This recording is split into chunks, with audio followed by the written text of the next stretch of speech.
Assalamualaikum warahmatullahi wabarakatuh. Selamat berjumpa kembali anak-anakku sekalian. Mudah-mudahan kita selalu dalam keadaan sehat walafiat. Kali ini kita akan mempelajari tentang strategi algoritmik dan pemrograman, yaitu dalam proses pemrograman. Tujuan pembelajarannya adalah setelah mempelajari bab ini, kalian diharapkan mampu menganalisis beberapa strategi algoritmik secara kritis untuk menyelesaikan suatu permasalahan dengan memberikan justifikasi efisiensi. Setelah itu, kalian akan menerapkan strategi algoritmik tersebut ke dalam suatu program yang lebih kompleks dari program yang telah kalian kerjakan sewaktu kelas 10.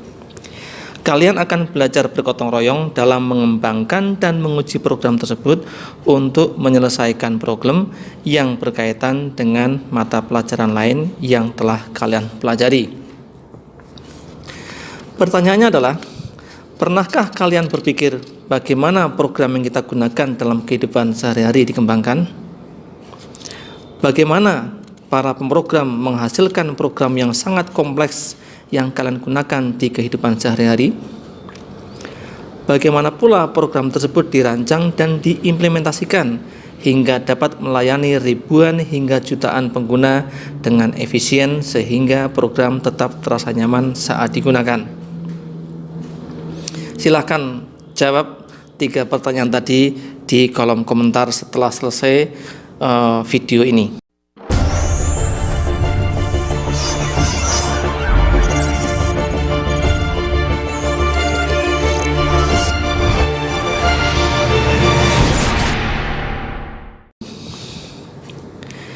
Anak-anakku sekalian, dalam kehidupan ini, kalian pastilah telah menggunakan berbagai program untuk mempermudah aktivitas di berbagai bidang, seperti komunikasi, kesehatan, sosial, transportasi, hingga kebutuhan pokok sehari-hari.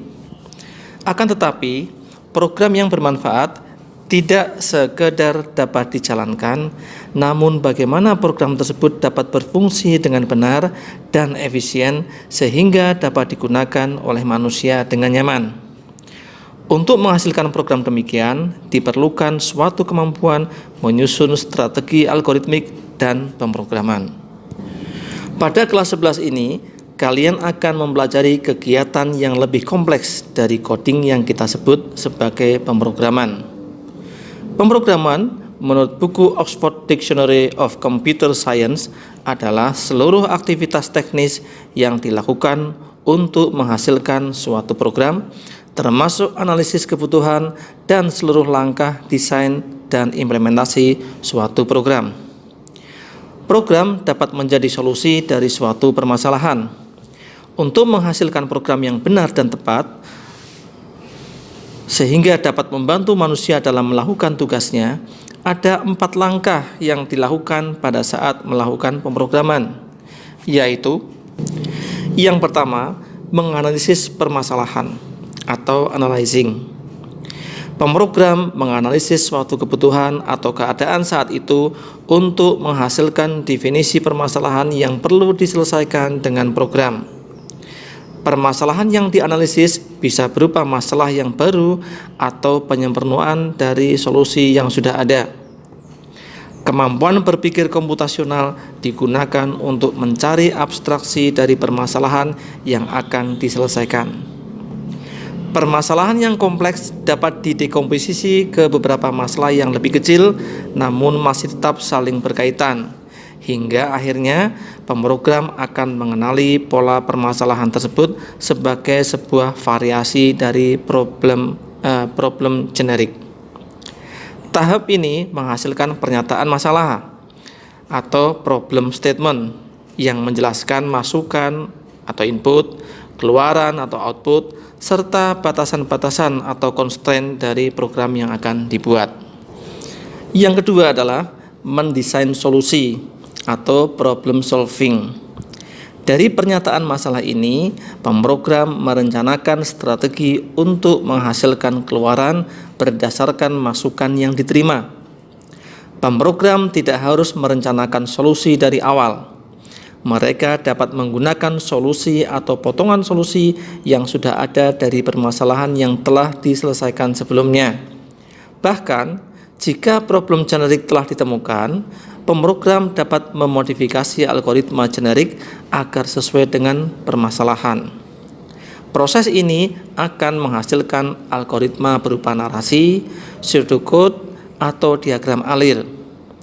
Pada tahap ini, pemrogram juga akan mengevaluasi algoritma yang dibuat untuk memenuhi batasan dari permasalahan. Misalnya, apakah program dapat bekerja dengan cepat, misalnya kurang dari 1 detik, saat diberikan masukan yang berukuran besar, karena menunggu membuat pengguna tidak nyaman. Yang ketiga adalah mengimplementasikan solusi dalam bentuk program atau coding. Pada tahap ini, pemrogram akan menulis kode program untuk menjalankan solusi yang telah direncanakan sebelumnya dengan menggunakan suatu bahasa pemrograman. Memilih bahasa pemrograman menjadi pertimbangan di tahap ini. Selain itu, mengubah algoritma menjadi kode program juga melibatkan banyak pertimbangan teknis, misalnya berupa tipe data, struktur kontrol yang digunakan, dan lain-lain. Yang keempat, menguji program atau testing. Setelah program dapat dijalankan, program tersebut harus diuji untuk memastikan bahwa program berjalan dengan benar sesuai dengan batasan-batasan yang diberikan. Pengujian dapat dilakukan dengan menggunakan berbagai strategi pengujian. Salah satunya adalah menguji program menggunakan kasus uji atau test case yang dibuat sedemikian rupa sehingga mewakili seluruh kemungkinan masukan dari program.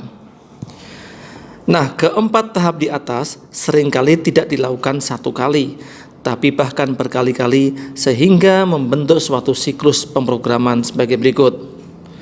Yang pertama, mulai, kemudian menganalisis permasalahan, kemudian mendesain solusi, mengimplementasikan kode program, dilanjutkan dengan menguji program.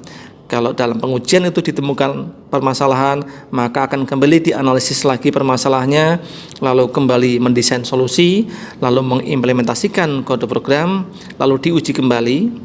Kalau di dalam pengujian itu dirasa cukup bagus, maka program dipakai dan selesai. Apabila kalian menggunakan sebuah program yang disediakan secara daring, misalnya untuk berbelanja dan rutin dalam waktu lama, kalian akan merasakan bahwa program tersebut senantiasa mengalami perubahan dan perbaikan atau penambahan fitur secara terus-menerus. Hal ini menjadi bagian dari siklus kehidupan suatu program agar terus relevan dengan kebutuhan penggunanya. Pendekatan siklus ini juga bermanfaat jika kalian ingin membuat sebuah program yang kompleks. Kalian dapat menetapkan suatu bentuk akhir dari program yang akan kalian buat dan mendekomposisinya dalam program-program antara yang lebih sederhana. Misalnya, kalian ingin membuat program yang mampu memprediksi kondisi hutan Indonesia di masa depan. Nah, untuk membuat program yang kompleks tadi, kalian dapat mulai dengan membuat program yang dapat membaca dan mengolah data hutan dalam bentuk tabel terlebih dahulu. Kemudian, menambahkan analisis data sederhana dalam bentuk grafik batang. Kemudian mengubahnya menjadi visualisasi berbentuk peta, baru akhirnya menambah kemampuan prediksi keadaan hutan. Hal tersebut kalau kita lihat dalam alir diagram adalah sebagai berikut. Yang pertama, menganalisis permasalahan, kemudian mendesain, kemudian mengimplementasikan, menguji, lalu muncul versi yang pertama, yaitu program baru mampu membaca dan mengolah data tabulasi. Kemudian berlanjut lagi, dianalisis lagi, kembali didesain, diimplementasikan, diuji kembali, lalu akan muncul versi yang kedua. Program mampu menampilkan analisis data dalam bentuk grafis. Kemudian setelah versi kedua muncul atau update muncul, akan dianalisis kembali, kemudian didesain, diimplementasikan, diuji, lalu akan muncul versi yang ketiga atau updatean yang ketiga. berupa program mampu menampilkan analisis data dalam bentuk visualisasi peta. Kemudian versi yang ketiga itu dianalisis kembali, kemudian didesain, diimplementasikan, diuji kembali, dan kemudian akan muncul versi keempat, yaitu program mampu melakukan prediksi keadaan hutan Indonesia di atas peta. Kalau versi 4 ini dibutuhkan lagi untuk dianalisis karena perkembangan zaman, maka ya tentu akan dianalisis kembali. Hal itu berguna untuk mengikuti kebutuhan kehidupan manusia. Sekarang praktik baik pemrograman. Kalian perlu mengumpulkan dengan rapi hasil pekerjaan dari langkah di atas, misalnya coret-coretan, algoritma yang dibuat, kode sumbernya, serta proses pengujian yang dilakukan. Hal ini disebut dengan dokumentasi program. Dokumentasi berguna bagi kalian maupun orang lain untuk memahami kode program dengan cepat. Dokumentasi dapat ditulis baik di dalam kode program maupun di dokumen terpisah untuk program yang sangat kompleks. Dokumentasi yang ditulis menyatu dengan kode dapat ditulis menggunakan komentar. Namun, komentar tidak perlu menjelaskan setiap baris kodenya. Cukup menjelaskan abstraksi atau ide dari kode tersebut. Ingatlah bahwa kode program yang ditulis dengan baik sudah pasti akan mudah dipahami. Kita lihat contoh kasus siklus pemrograman. Selanjutnya mari kita coba lakukan keempat langkah tersebut untuk membuat sebuah program yang dapat membantu seseorang mengidentifikasi jenis segitiga berdasarkan panjang ketiga sisinya. Seperti kita ketahui, ada beberapa jenis segitiga berdasarkan kondisi panjang masing-masing sisinya. Misalnya segitiga sama sisi, segitiga sama kaki, ataupun segitiga sembarang. Bayangkan sebuah program yang dapat menentukan apakah sebuah segitiga termasuk segitiga sama kaki, sama sisi, atau bukan keduanya, jika diberikan data berupa ketiga panjang sisi-sisi dari segitiga yang dimaksud. Misalnya, jika diberikan masukan berupa panjang sisi-sisi 2, 2, dan 3, maka program tersebut tentunya harus menghasilkan output atau keluaran segitiga sama kaki. Mari kita lakukan hal yang pertama, yaitu mendefinisikan permasalahan. Deskripsi di atas sangat abstrak dan luas. Oleh karena itu, sebagai pemrogram, kita perlu mendefinisikan ruang lingkup dari permasalahan yang diberikan. Pada pengembangan perangkat lunak, ruang lingkup tersebut disebut sebagai kebutuhan atau requirement. Definisi ini perlu dibuat dengan baik karena pengecekan kebenaran program yang kita buat akan bergantung pada definisi permasalahan yang telah dibuat. Untuk menggali requirement atau kebutuhan, kalian dapat bertanya kepada pembuat soal, kepada guru, atau kepada orang-orang yang nantinya akan menggunakan program kalian. Yang pertama adalah mendefinisikan masalah. Kita lakukan misalnya pada deskripsi mengidentifikasikan jenis segitiga di atas, kita perlu mencari jawaban dari berbagai pertanyaan berikut. Yang pertama, bagaimana caranya mengidentifikasi apakah data panjang sisi-sisi tersebut menunjukkan sisi sebuah segitiga? Karena bisa jadi tidak ada segitiga yang memiliki panjang sisi-sisi sebagaimana data yang diberikan. Yang kedua, bagaimana menentukan jenis segitiga dari panjang sisi-sisinya? Yang ketiga, jenis segitiga apa saja yang harus kita identifikasi? Misalnya, apakah kita harus bisa mengidentifikasi segitiga siku-siku? Yang keempat, batasan seperti apa yang harus dipenuhi oleh data masukan? Yang kelima, keluaran seperti apa atau output seperti apa yang harus diberikan oleh pemrogram, dan seterusnya. Setelah pertanyaan-pertanyaan tersebut terjawab, kalian dapat membuat definisi permasalahan yang lebih formal. Contoh berikut dapat menjadi salah satu cara untuk mendefinisikan permasalahan ini setelah kalian mendapatkan jawaban dari pertanyaan-pertanyaan di atas. Deskripsinya, diberikan 3 buah bilangan bulat yang berada pada rentang antara 1 hingga 1000 yang merupakan panjang sisi dari sebuah segitiga. Identifikasikan apakah ketiga sisi tersebut membentuk segitiga sama sisi, atau segitiga sama kaki, atau segitiga sembarang, bahkan mungkin tidak bisa membentuk segitiga. Masukan terdiri atas 3 bilangan bulat A, B, dan C yang merupakan panjang masing-masing sisi segitiga pada rentang angka 1 hingga 1000. Lalu prosesnya, dari masukan yang diberikan, kita harus menentukan terlebih dahulu apakah ada segitiga dengan panjang sisi-sisi A, B, dan C. Jika tidak ada, maka program dapat berhenti dan melaporkan bahwa data masukan tidak menunjukkan sisi-sisi sebuah segitiga.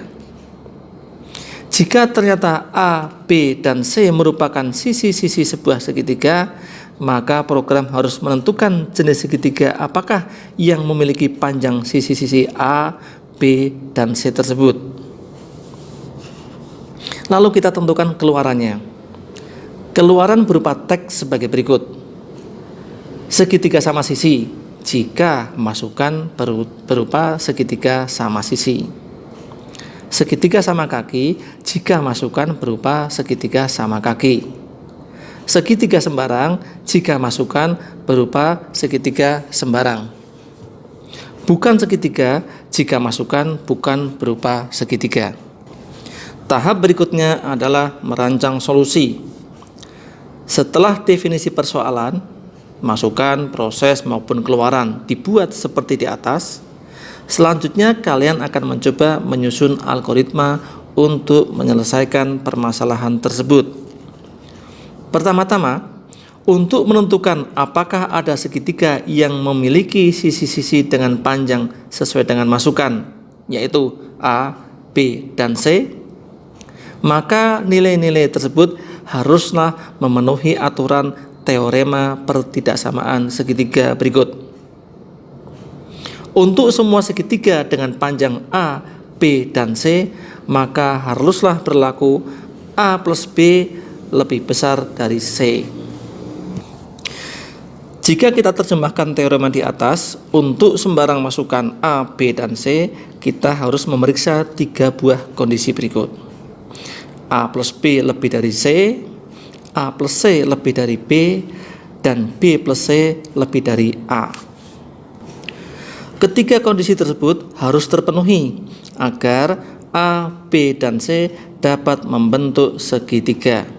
Dengan kata lain, jika setidaknya salah satu kondisi tersebut tidak dipenuhi, maka ketiga sisi tersebut tidak bisa membentuk segitiga. Jika hal ini terjadi, program dapat melaporkan hasil ini dan kemudian langsung berhenti. Jika tidak, berarti A, B, dan C memang benar merupakan sisi-sisi sebuah segitiga dan program dapat mengidentifikasi jenis segitiga yang sesuai. Selanjutnya, untuk mengidentifikasi jenis segitiga, kita dapat merancang aturan-aturan sebagai berikut. Jika 3 panjang sisi sama, maka segitiga tersebut adalah sama sisi. Jika hanya 2 panjang sisi yang sama, maka segitiga tersebut adalah sama kaki. Jika ketiga panjang sisi berbeda, maka segitiga tersebut adalah segitiga sembarang. Selanjutnya, yang ketiga adalah mengimplementasikan solusi dalam bentuk program atau coding. Selanjutnya, kalian dapat mengimplementasikan algoritma tersebut ke dalam suatu program komputer. Misalnya, kita dapat mencoba mengimplementasikan dalam bahasa pemrograman C. Tentunya kalian juga dapat menuliskan algoritma di atas dalam bahasa pemrograman lainnya yang telah kalian pelajari seperti Python atau bahkan menggunakan pemrograman blok. Catatan, saat menuliskan kode yang ada pada buku ini, kalian tidak perlu menuliskan nomor baris pada kolom kalian. Nomor baris pada video ini ditambahkan untuk mempermudah kalian dalam membaca kode sumber. Kita lihat implementasi dalam bentuk coding yang menggunakan bahasa pemrograman C. Baris pertama itu ada tulisan 1, tentunya kalau kita ingin mencoba angka 1, 2, 3, 4 itu tidak perlu kita ketikkan. Baris pertama tertera program untuk menentukan jenis segitiga. Diawali dengan garis miring bintang dan diakhiri dengan bintang garis miring. Artinya teks tersebut tidak termasuk dalam program, sehingga komputer tidak akan memproses. Baris kedua, include studio.h. Itu harus dicantumkan, ada pagar ya, pagar include kurung siku studio.h kurung tutup siku. Itu maksudnya untuk mengaktifkan library pada bahasa C, di mana studio itu singkatan dari standar input output, sehingga kalau kita tidak menuliskan include studio.h, tentunya bahasa C tidak bisa diinput, juga tidak bisa memberikan output. Baris ketiga ada int, main, kurung buka, kurung tutup. Itu adalah untuk mengembalikan nilai awal, sehingga ketika program berhenti atau selesai, nilai awal akan dikembalikan ke semula. Baris keempat, kurung kurawal buka. Kurung kurawal buka adalah awal dari pembuatan program, di mana kalau kita lihat pada baris ke-18 itu ada kurung kurawal tutup, itu berarti akhir dari program. Yang kelima ada int a, b, c, titik koma. Itu adalah kita mengenalkan bahwa kita membuat variabel yang bernama a, b maupun c yang berjenis integer. Kemudian ada scanf dan seterusnya, itu adalah perintah untuk meminta masukan. Bahasa C ketika dijalankan program ini akan meminta masukan sebanyak 3 kali. Dan ketika seorang pengguna memasukkan angka 3 kali dari 1 hingga 1000, maka angka yang pertama akan ditampung di variabel A, angka kedua akan ditampung di variabel B, angka ketiga akan ditampung di variabel C. Titik koma. Titik koma adalah akhir dari baris perintah. Di bawahnya baris ke-8 if ya, setelah if ada kurung buka, lalu ada kurung buka lagi. Jika A lebih dari atau sama dengan B plus C, kurung tutup, atau diketikkan dalam simbol garis lurus 2 kali, atau B lebih dari atau sama dengan A plus C, atau C lebih dari atau sama dengan A plus B, maka cetaklah atau printf, cetaklah bukan segitiga. Else, tetapi jika tidak seperti itu, artinya tidak A lebih dari atau sama dengan B plus C, juga tidak B lebih dari atau sama dengan A plus C, juga tidak C lebih dari atau sama dengan A plus B, berarti bawahnya lagi, jika A sama dengan B dan B sama dengan C, maka cetaklah segitiga sama sisi, titik koma. Selain itu, else ya, if, jika ya, selain itu jika A sama dengan B, atau B sama dengan C, atau A sama dengan C, maka cetaklah segitiga sama kaki, karena A, B, dan C semuanya sama. Else, selain itu semua, cetaklah segitiga sembarang. Return 0 akan mengembalikan ke variabel awal. Setelah kode tadi diketikkan, maka gilirannya kita menguji program. Setelah program selesai, kita perlu menguji kebenaran program tersebut. Ada banyak metode formal untuk menguji suatu program. Namun yang akan dicontohkan adalah menguji program menggunakan kasus uji atau test case. Misalkan kita akan menguji kode program di atas dengan menggunakan pasangan kasus uji pada tabel sebagai berikut. Pada tabel ini, untuk nomor 1, ada masukan 5, 5, dan 5. Artinya ada angka 5, angka yang kedua 5, dan angka yang ketiga 5. Maka keluaran seharusnya atau output seharusnya akan muncul tulisan segitiga sama sisi. Tapi kalau program yang tadi dijalankan, apakah benar munculnya sama, yaitu segitiga sama sisi? Jika hasilnya benar, tuliskan di sebelah kanannya benar. Lalu yang kedua, masukannya angkanya berupa 1000, 1000, dan 500. Output seharusnya atau keluaran seharusnya muncul tulisan segitiga sama kaki karena ada dua sisi yang sama. Nah, program yang tadi kita buat, apakah kalau dijalankan dengan memasukkan angka 1000, 1000, dan 500 mengeluarkan hasil yang sama? Jika benar, sebelah kanannya tuliskan benar, jika salah, tuliskan salah. Yang ketiga, masukkan 100, 200, dan 500. Keluaran seharusnya muncul tulisan bukan segitiga. Nah, di program tadi, apakah ketika dijalankan munculnya teks bukan segitiga? Tuliskan benar atau salah di sebelah kanannya.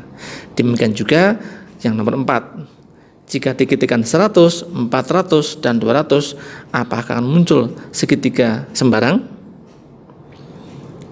Lalu ketika dijalankan, apakah munculnya juga sama segitiga sembarang? Tuliskan benar kalau benar, salah kalau hasilnya salah. Apabila terdapat kasus uji yang tidak dapat menghasilkan keluaran yang benar oleh program, lakukan analisis kembali untuk mengidentifikasi kesalahan tersebut dan memperbaiki program kalian hingga benar. Nah, ini informatika. Dari ilustrasi di atas, kalian telah merasakan bahwa dalam membuat program, kalian perlu memahami permasalahan yang kalian kerjakan.